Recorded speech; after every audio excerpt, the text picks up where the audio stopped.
Here we have a pair of military boots with excessive heel strike. Nowhere whatsoever on the forefoot. This indicates that he has a leg length discrepancy, one leg shorter than the other, and he over supinates quite a bit.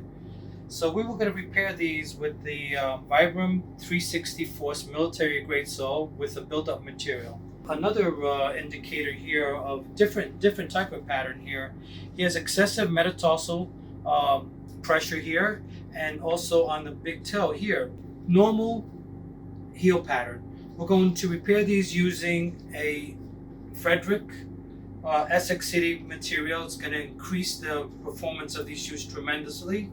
And this is a before, and we're going to do a little after.